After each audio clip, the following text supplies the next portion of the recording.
drop step through.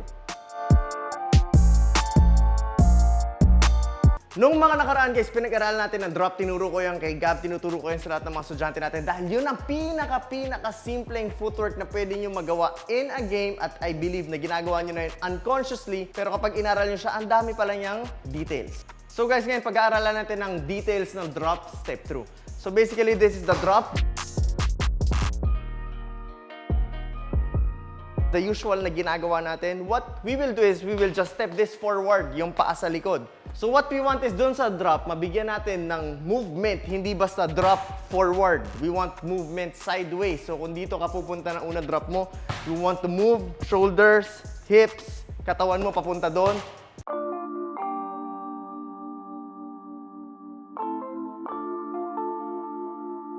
And then we counter here. So this one's the full speed. Drop step through. Drop step through.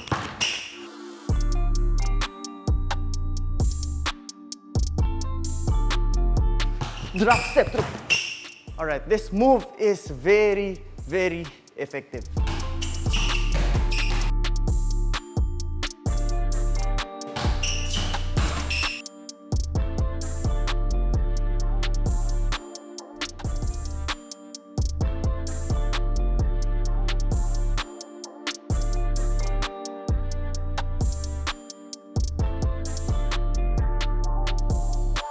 Okay, so guys, ngayon nakita nyo na yung drop step through. Pag-usapan natin yung small details na kukumpleto dito. Marami kasi ako nakikita na nagda-drop step through, pero ang ginagawa nila, kapag mabilisan na, nawawala na yung movement ng drop at saka ng shoulders, saka ng katawan, from here, papunta doon. Ano nangyari? Akala nila nagda-drop sila, pero diretso na pala sila dito sa kabila. Yun ang nangyari madalas. Gumagayan sila, pero pag between the legs sila sa kabila, hindi step through. Nagda-drop lang din ulit sila. So, drop step through. This is the first. Now, this should be planted. Plant, step through.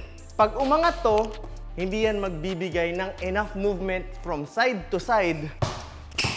Ang mangyari, dumadrop ka lang on the same spot.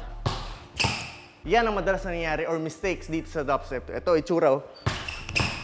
Ngayon, anong disadvantage? Kapag nag-drop ka dito, tapos nag-drop ka lang din pa kabila, mawawala yung explosiveness mo papunta doon. Not unlike naka-plant siya dito, pag plant, diretso tulak na yan.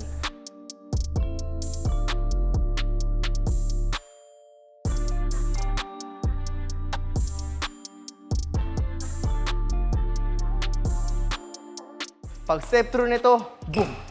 Dito na magagaling yung pwersa. Dahil baka magkamali kayo, akala nyo, nagagawa nyo yung drop step through, pero without the details, it's not going to be that effective. Sama, okay, little movement, shoulders, balik. Ngayon, bibigyan ko kayo ng certain scenarios kung kailan nyo pwede gamitin yung drop step through. If you have a defender dito sa harap, of course, pwede mo siya apply. Show going to right, then counter or show going left, drop, step through. That's one of the most common na scenario kung saan mo siya pwede gamitin. Pwede mo rin siya gamitin after a step back. Step back, pwede mo i-connect dito yung drop or drop step through. So how does it look like? Step back, drop. Yan yung drop. Pwede mo ituloy. Step back, drop. Kita niyo yung switch ng paa. Step back, drop. Step back, drop.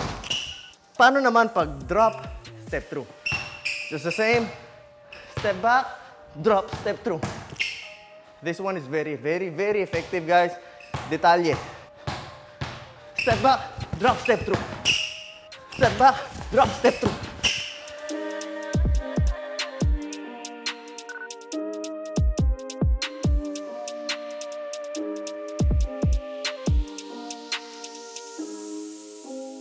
Most common mistakes, ito nangyari. Pag step back nila, kala nila nagda-drop sila going there, pero dinediretso pala between the legs. Ito itsura nun. Kita niyo yung difference? So wala siyang drop, wala siyang step through. Yung step back lang, tas kung ano na yung position ng paa, yun na siya. Yun yung common mistake. Kaya halos hindi naging effective.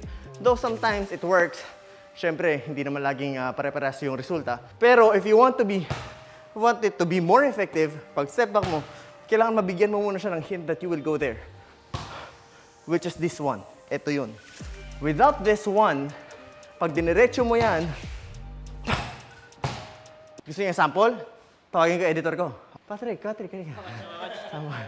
Huwag ka maglala, ano lang to? 5% speed. Hindi, kailangan kasi pakita sa inyo yung itsura ng bantay most of the time pagkatapos ng step back. Hindi mo kailangan gawin mag-step back ka lang. Marunong mo mag-step back? Paano? Kunyari, binabantayan ko si Patrick. Ito yung form ng katawan ko. Ito, seryoso na to ah. Oo, pasensya na ah. Papagalingin ko to para next time pa. Example tayo yan. Sa step back si Patrick ngayon. Pag nag-step back yan, punta doon, Pat. Ang lateral ko is this one. You get me? So kung ang lateral ko is this one, tapos aatake ulit si Patrick on the same angle ng pinag-step backan niya, ito lang ako.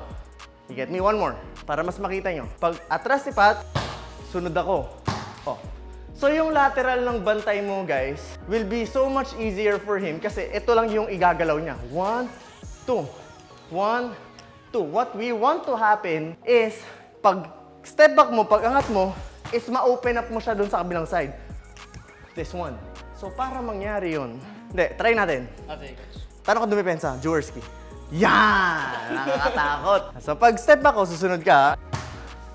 Okay, eto pa rin siya. So same angle ng katawan, inuro lang niya yung paa niya, nakasunod siya. If bumalik ako doon, hindi ko siya napagalaw. Hindi ko siya napa-open up. Guys, hahanap tayo ng partner. Hindi, pero dos. Sumpat. Step back, sunod ako. Pag sunod ko, tapos pag in-step yan ni Patrick, considering yan yung drop, ma-open up ako dito, guys. Tapos nag-step through, tapak dito, Pat.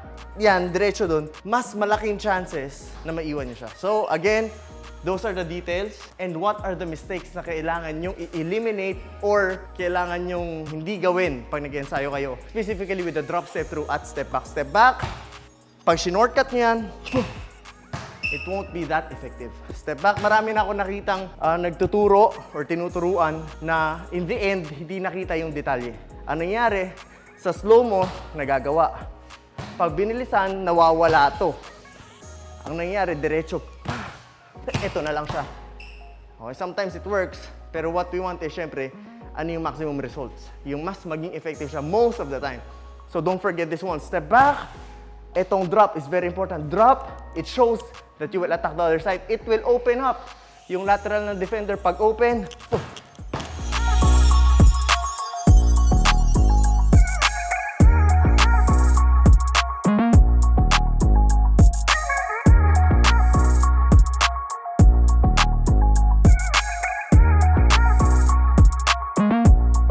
and that is the lesson for today. Thank you so much, Patrick. Hindi yan magiging posible kung wala si Patrick. So step back, huwag kalimutan drop, step through, and magkita-kita tayo sa sunod na video.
Guys, Dayo is back! Repeat! Dayo is back!